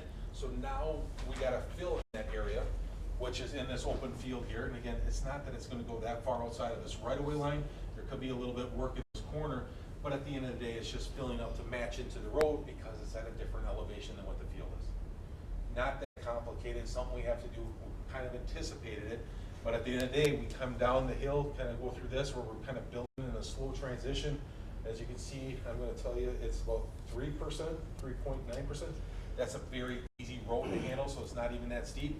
And then we eventually transition into the existing road with the turn here and then match in at some point when we can. It does look like the road drops off, so it's not going to be a hard transition, but right now we're showing it obviously continue in with a saw cut. We're not proposing at this time, obviously, replacing the road all the way up to the point. We're only trying to make sure the intersection is being improved, and that's kind of what we're currently proposing. So that's kind of it from a design standpoint. So for the Lagoon Road, what sort of traffic capacity, weight of vehicles could be expected for that little offshoot there? Well, again, when you reconstruct it, we're going to build this to today's standards. So to me, I don't think any issue we're going to have with any type of semis loaded or anything like that. This will be built to the standard that obviously would suit anything you have in town. Right. So a residential street, we usually put 3.5 over 9 at a minimum. Here, obviously, we might be at 4 inches of asphalt over 10 to 12. But at the end of the day, once we take a look at the soils, we'll make that determination. That does not change the existing condition of this road, which will be your limiting factor on traffic and the amount of weight that you've had out there. It's kind of held up that I'm not too worried about that from a standpoint of volume traffic and that nature. It's going to be more of the thing. It's like, okay, you got this road built to here. You obviously have a big driveway that's going to go to a facility that's only going to grow.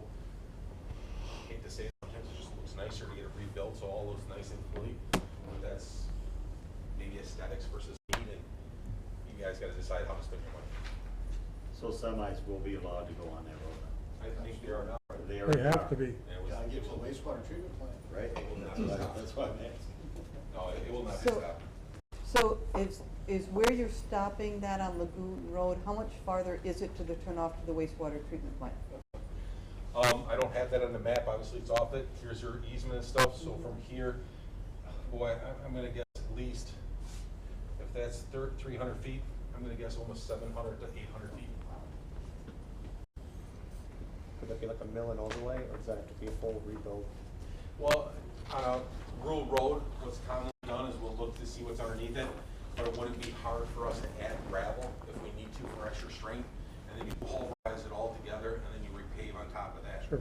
So it's kind of a mill and overlay, but depending on what you have for structural integrity, what I've seen us do lately is just throw some gravel on top, and then blend it all together, reshape it, and pave it, and that would be what we propose kind of through that area.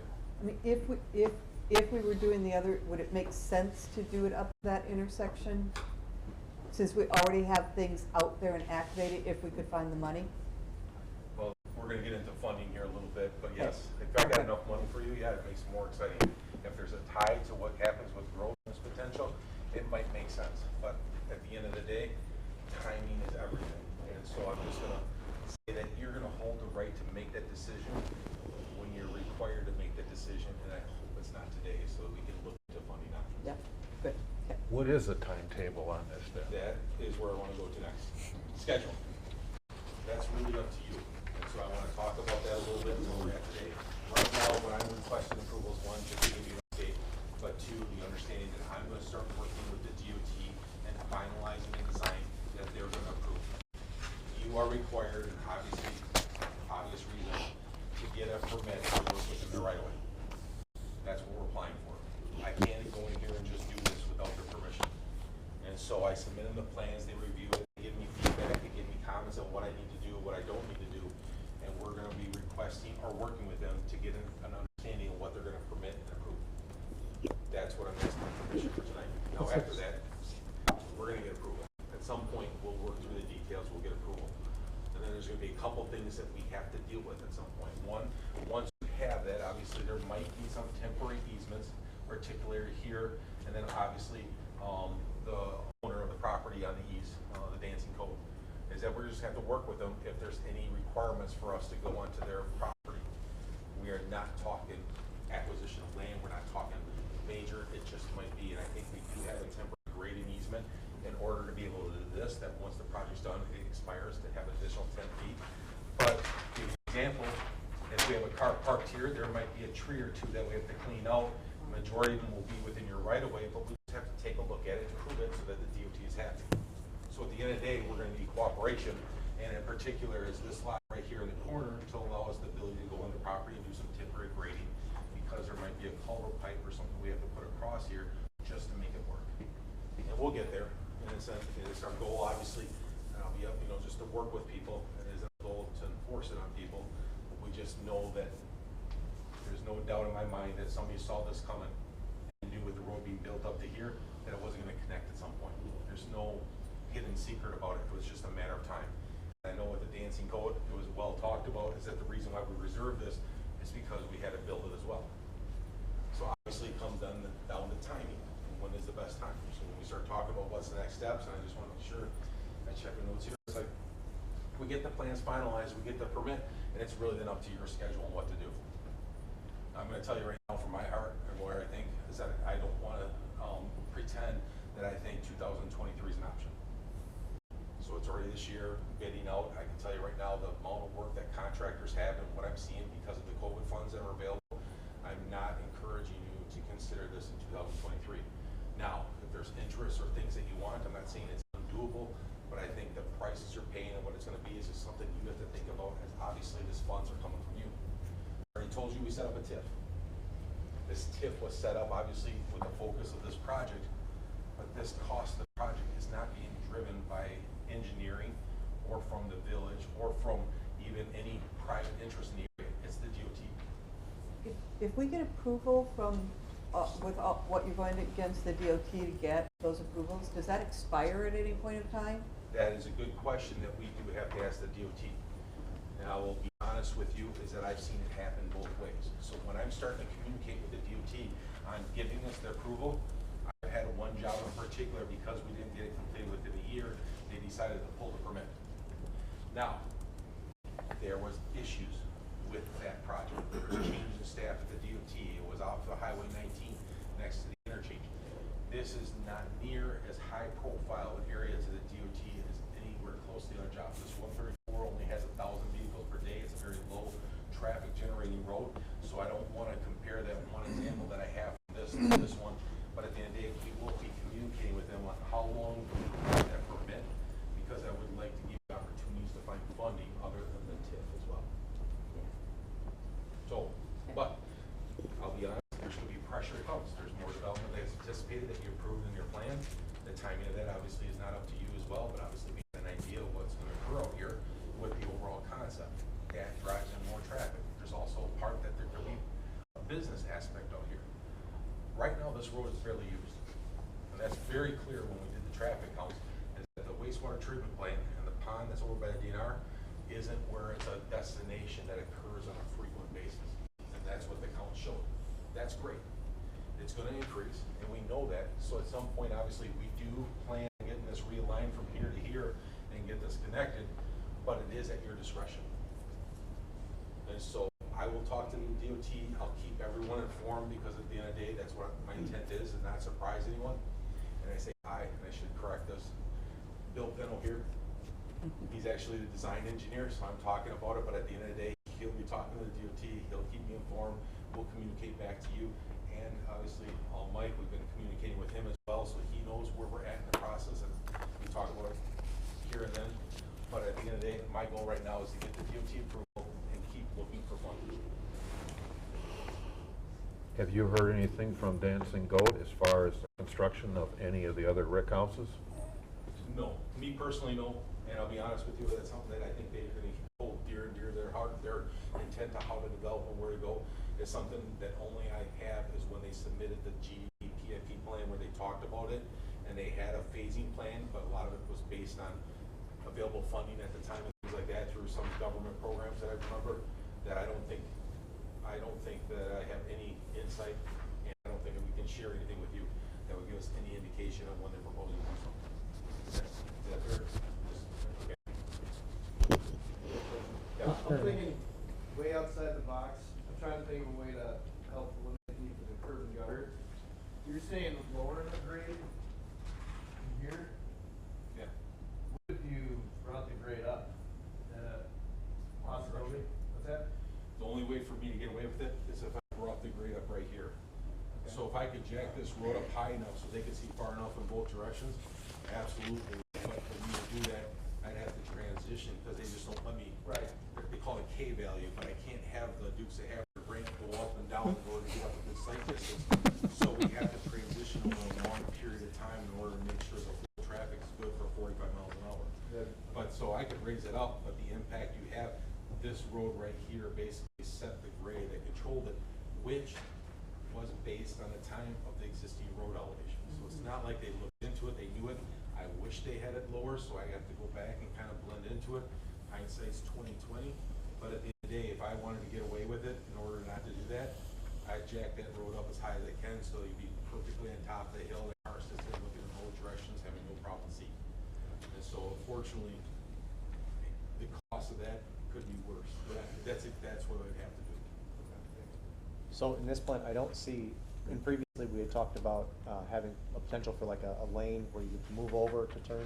I don't see it in this one. Is the sight lines okay for that? Well, no, the lanes that we had for turning, which is the Q distance, that was the other design we proposed. Or I would say proposed, but we knew that that might have been a possibility with the DOT. It's a difference between like a type C and a type B intersection is what they call it. And what happened here is basically once we came back with the traffic counts, that the reason to have a turn lane where you have a Q distance, it's like when you pull off and get into your own lane to slow down, Right. the traffic didn't warrant. The amount of side traffic they're anticipating in these streets wasn't enough to warrant having to have a Q distance for us to pull off and slow down. it matches exactly the intersection that's currently right down here that comes in this development. It's almost verbatim a match of that one, and they didn't see any reason to go above and beyond that, which didn't surprise us, but when we talked previously, we had to show you both, because since we had no traffic data, there wasn't even a road here, we couldn't predict what their answer was gonna be. They have committed to this one, they feel that this is a safe intersection. So, for example, right in front of the Vineyard entrance, going off the highway in the other direction, Yep. they got more tapers, and that's because of the traffic on the existing highway there. You're talking 8,000 to 10,000 vehicles versus 1,000, and that's where the cutoff kind of is. Good question, but that's the memory from the first time I was here showing you the difference too.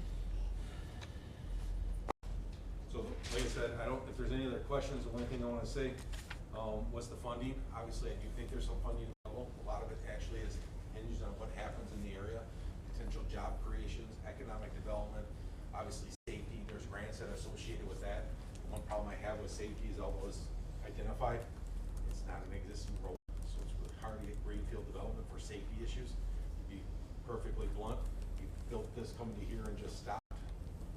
Here is obviously a safety issue that I want to propose that maybe we can get it here, but the reason why is they don't want an offset intersection that close by. So that's why the line was there. Site distance was still an issue, but they don't want a T intersection that actually existing Lagoon Drive could stay where it is if it wasn't their preference just to have a four-way intersection versus an offset T. Which, they're right, I mean, this is safer.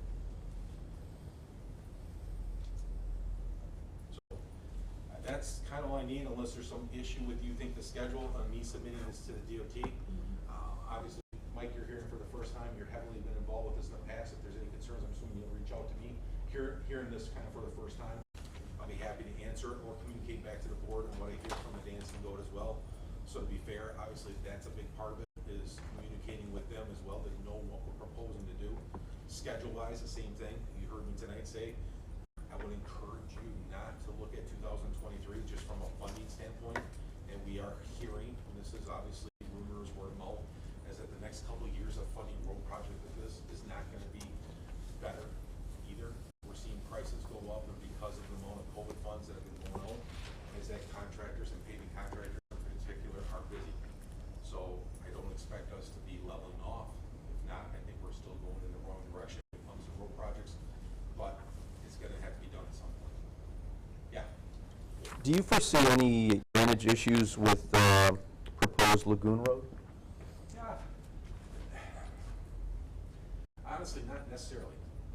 And it's not that complicated, because when we fill this up, it's automatically going to create a ditch where the water is going to transfer around this and obviously head right down into the marshland like it currently does. Okay. So what's interesting is that, and again, I hope you can see it, most of this road's drained right like this already. All we're doing is pushing a little bit higher up. It's going to hit one of these ditch lines, and it's still going to end up in the same spot. Culverts are still needed, so if I have to get the drainage from this ditch across here, or I cut out a swell here, and we allow it to drain on both sides, it's not going to be that complicated to handle the drainage here. I am concerned about my drainage that's located on this property. If I have curb and gutter, it's going to be a lot easier for me to control it, so that's a good thing. But I might have to still capture this area that's trapped back here where there's existing ditch. I can't get it all to drain to the road, so I might have a culvert combination with a couple inlets in order to get the water to shoot across. And then we can control it on either side. And to be honest, that kind of comes down to your right of way, your permission, that the DOT is not going to care, where I think maybe the advanced adult's going to care more than them. And those are things, when I get into those details, we'll discuss it with it, but our goal is to get the water alongside the road and just transfer it through there. Okay. Thank you.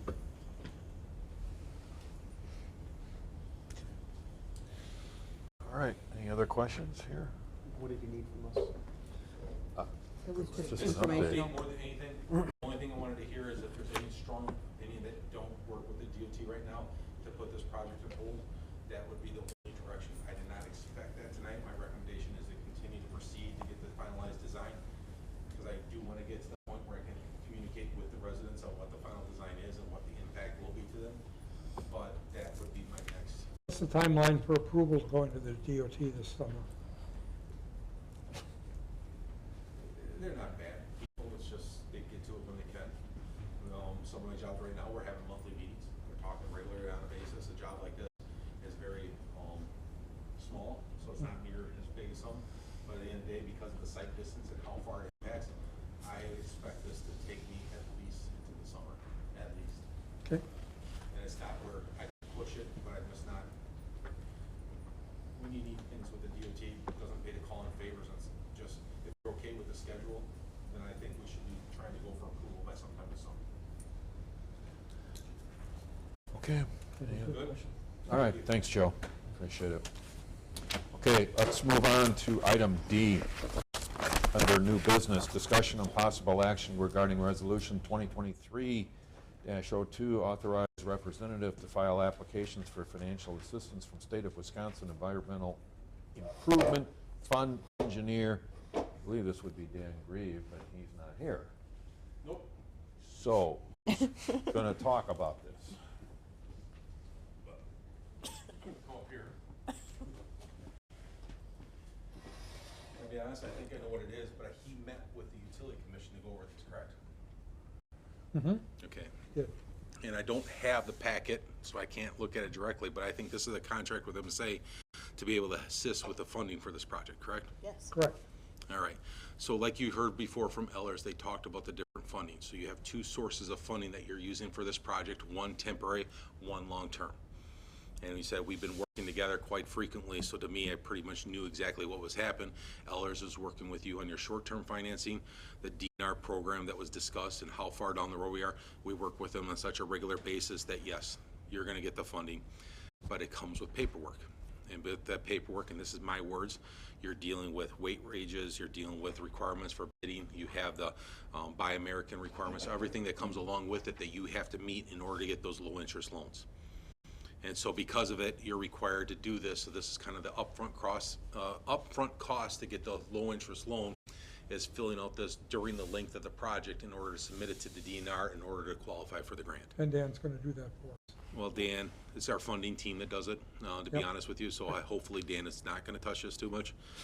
But at the end of the day, it is something that we regularly do for so many different communities that it's almost like a staple on projects when it comes at especially this size. The principal forgiveness that was alluded to, you're right, you don't qualify because your rates, I know we looked at it exclusively and a lot because you do have a unique situation, and I know we contacted them several times to try and figure it out, but at the end of the day, we could not find a way to get past your medium household income, even with the changes we're seeing. A lot of times we can look ahead in 2 years, so we do try and predict when's the best time to borrow money, but yours is unchanged that you're still at 0%, and therefore you're going to be, you're fortunate enough to get the low interest loans. It's just, that's where it's at, but that's what this project's about. So this is the fun. The resolution, that's in our packet, it says that we're authorizing the village president is hereby appointed as the authorized representative. Aren't we wanting someone from MSA to be our representative? Would it be that he's authorized to sign a contract? Be it therefore resolved by the Village Board of Cambridge that the village president is hereby appointed as an authorized representative for the Village of Cambridge for the purpose of filing these applications, and that the representative is further authorized and empowered to do all necessary things and take all necessary steps in connection with said applications. Okay. So I think we need to replace village president with MSA and the name of the person. So I'm going to be upfront with you on this, is that we're representing you, but we're not authorized to sign your forms with the DNR. So we usually prepare them on behalf of the community, and then he's probably authorized to do it. So I don't want to, because I don't do this end of it, but it could actually be correct where So it would be correct. Well, to me is, we're working for you. And so if I sign loans or providing documentation and giving it to the DNR and saying, here you go, MSA said it's fine, you know, you want us to prepare it and have someone obviously keep the knowing owner what they're signing. in the loop. So I'm not exactly sure. Again, like I said, Dan Gravy shouldn't be touching this, neither should Joe DeYoung. Just sorry, I'm just being. But at the end of the day, I would go with what it says. That if it's something different, we can come back and obviously amend it to be, which would be like a Brittany or something like that. But I'm not sure who in the funding team is working on this. But I would just encourage you to keep it the way it is, because I'm guessing Mark's going to be working with us on signing some documents in order to get the loans done on behalf of the village, and it's usually the president. I think that's right. We're the signature. We have the Got it. signatory authority. Okay. And we just have to specify who on the board is doing that role? Got it. Okay. Yeah, I don't mind signing on behalf of the board, but if you're expecting any engineering, Not a chance. you are sorely lacking, 'cause I will have nothing to offer. We'll keep you out of the engineering part, just this time though. I'll make a motion to approve resolution number 2023-02, authorized representative to file the applications for financial assistance from the State of Wisconsin Environmental Improvement Fund to be the village president. Second. Any further discussion? Just- All those in favor, please signify by saying aye. Aye. Opposed? Okay, carries. Thanks, Joe. You might want to stay there. I'm comfortable. We have one more item. Discussion and possible action regarding Resolution 2023-03 declaring official intent to reimburse expenditures of engineer, I believe it's Van Greavy again. And I believe this is for obviously our service to provide construction administration, That's what construction we and. talked about at our water meeting, Yeah. so I'll make that motion. Okay. All right. Got a motion? I'll second. Any questions? All those in favor? There's no actual amount here, right? Nope. So it's just, we're authorizing it. All those in favor, please signify by saying aye. Aye. Opposed? Carries. Thank you. I'm going to stay for the next one too. Oh, yeah. Thank you. And Okay. that's- So we had lots of questions. All right. Unfinished business, discussion and possible action regarding the reduction in the letter of credit for Scott Farm subdivision. Chrissy and Joe. Joe. Joe. Right. I'm very comfortable with this one. So Thank you. I don't have the document in front of you. I know I prepared it and sent it to Lisa, so you have a document that shows the anticipated cost for 2023 on what they have yet to complete for their subdivision. Just because I know that subdivisions and public improvements are not happening every day in the village of Cambridge, it's good obviously to understand what a letter of credit is and what it's for. So at the beginning of the project, you're basically putting your trust to developer to come in and say, hey, we are going to develop this project, and when we're done, it's going to cost this much to build the roads, do the grading, do the pavement, all those different things, curb and gutter, storm sewer, sanitary water main, all that work, and it adds up to X amount of dollars. Because you protect yourself, and you need to, because you don't know if a contractor goes bad, a developer goes bad, there's too much risk, you ask for a letter of credit. So if they disappear, you have the ability to do it yourself, take that money from the letter of credit and go construct the rest of the project. So at the end of the day, it's very common that we get to the end of the first year and there might be still stuff that has to get done, but they ask for a reduction in letter of credit. In this case, I don't know what the original was, but let's just say $800,000 to do it all. But they've proven to you at the end of this year, based on our recommendation, that they got the paving done, they got the sewer and water done, and yet you still have your 1-year warranty. That doesn't change that. They've completed enough work that we don't have to hold on to all that money that they have in order to finish it, because we already know they got a majority of it done. But there's several things they didn't get done. They didn't finish the paving. They have to come back and do a little bit of restoration because it impacted someone else, so they do have some of that. And there's also, I think, one other item, but at the end of the day, they came up and told me, here's what the cost we have to restore it, here's what we think it is, and they showed it to me, and I just didn't agree with it. So they forgot a contingency, because, okay, if you have to take this over, you're gonna have to pay me or someone to go out there and find someone to do it. You have, obviously, the uncertainty of things like warranty issues, like, okay, if something didn't grow, we might need a little bit of grass, and it's right in your ordinance that you put a contingency on it. There's also one other item where it's like, okay, we're filling into someone's property, we have an agreement with the landowner in discussion, there were some comments about it, so I think they're gonna have to come in and do some blending in, and so I upped the amount. So instead of being at $800,000, they proposed 60, and I'm at like 80 something. So at the end of the day, it's still a reduction in the letter of credit because they did all that other work. I just didn't quite agree with the amount that they proposed, so I said, okay, fine, let's agree on this, and this is what I recommended to you. So they still get a reduction. They got rid of a ton of it, which obviously it's fair. I mean, this is very common. We see it a lot, and they deserve the right to lower their letter of credit. But at the end of the day, we just had to agree on the amount. They provide it to me. I call it out and say, no, this is what I'll agree to. And that's what we proposed to you, the amount that was handwritten in or kind of typed into the side. And obviously, they would provide that to us in order to hold it for work completed in 2023. So 1-year warranty is still in place. That doesn't change it, so I just want to make sure that is still part of our ordinance and stuff, but at the end of the day, this is to make sure they come back and finish the work this year. And they did a nice job, except when the utility company came in the middle of winter and rutted everything up. Well, I have done this for too many years. Yep. And I'll tell you, I've never had a project just go perfect, so to me, those are things that will eventually get fixed by it. I think they did a phenomenal job.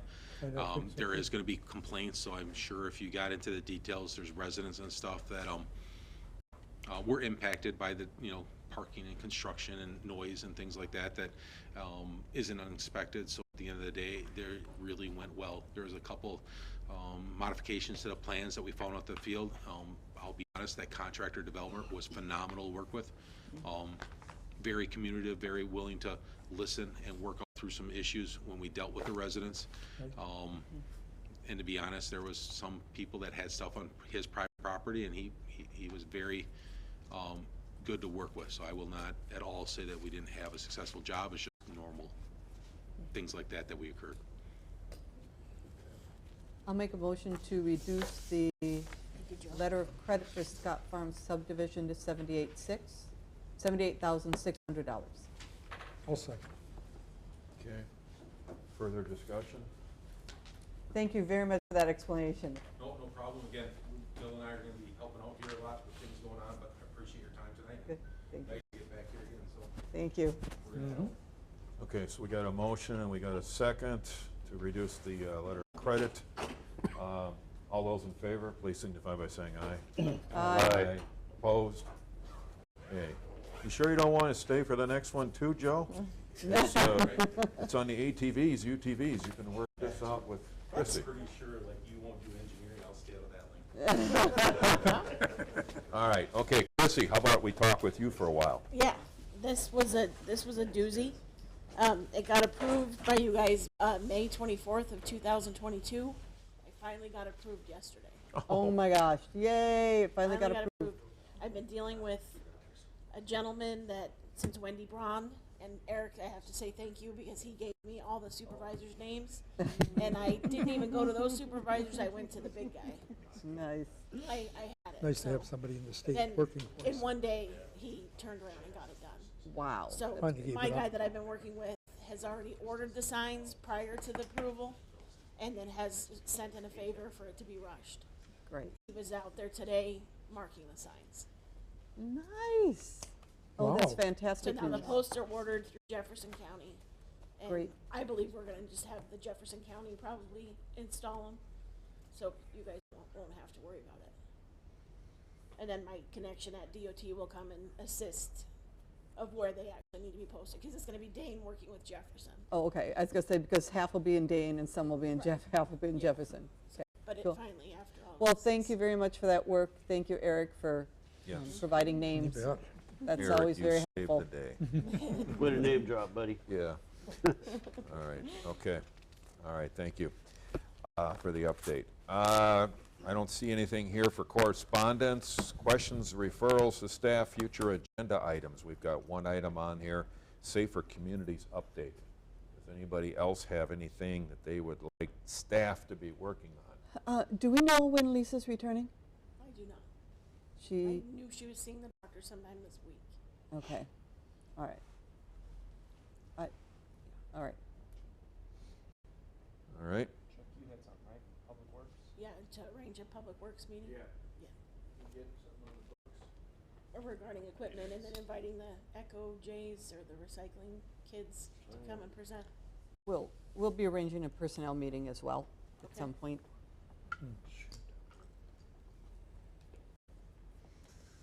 okay.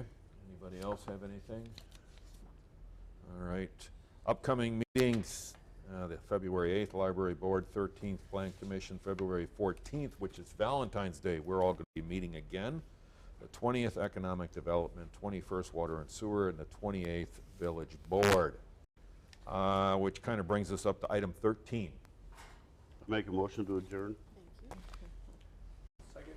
Okay, all those in favor? All right. Aye. Okay, thank you. Meeting's adjourned.